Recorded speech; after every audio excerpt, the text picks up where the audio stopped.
Isayas Kabanata 11, Paparusahan ng Ehipto. Narito ang pahayag tungkol sa Ehipto. Tingnan ninyo, nakasakay si Yahweh sa isang mabilis na ulap patungo sa Ehipto.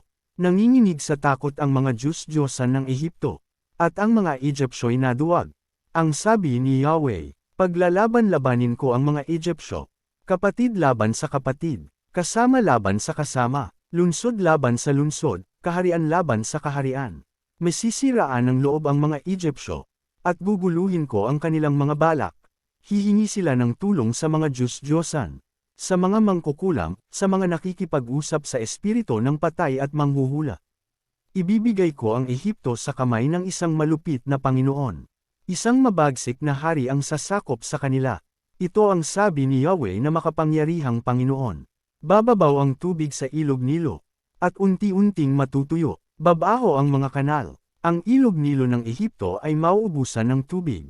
At matutuyo rin ang mga tambo at mga talahib. Malalanta ang mga halaman sa pampang ng Nilo. Itataboy ng hangin, at hindi na muling makikita.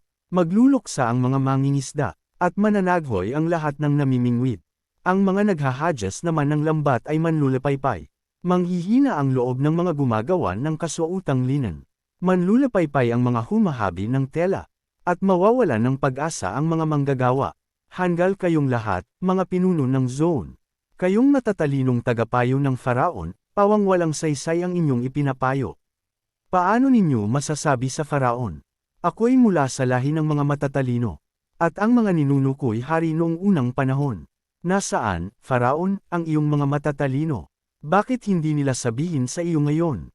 Ang plano ni Yahweh na makapangyarihan sa lahat laban sa Ehipto. Hanggal ang mga pinuno ng zone, at baliw ang mga pinuno ng Memphis.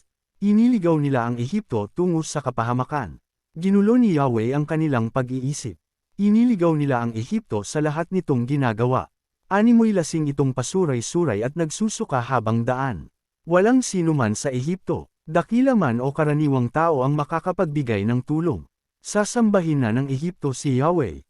Sa araw na iyon, ang mga Egyptyo'y magiging parang mga babaeng manganginig sa takot kapag iniunat na ni Yahweh na makapangyarihan sa lahat ang kanyang kamay upang sila'y parusahan.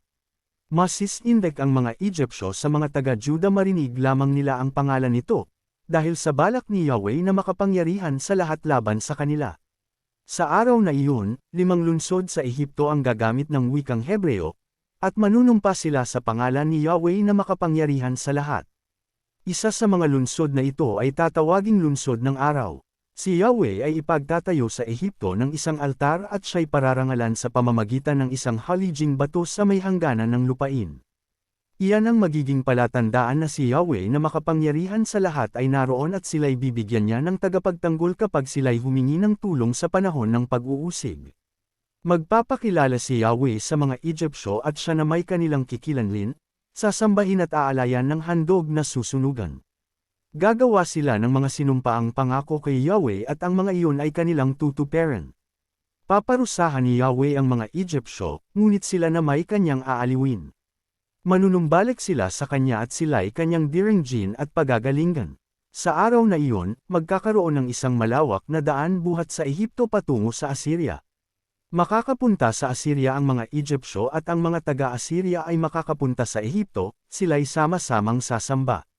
Sa araw na iyon, ang Israel ay magiging kapanalig ng Ehipto at Assyria, at sila'y magiging pagpapala sa buong daigdig. Sa araw na iyon, sasabihin ni Yahweh na makapangyarihan sa lahat, pagpapalain kita Ehipto na aking bayan, ikaw Assyria na aking itinatag, at ikaw Israel na aking pinili.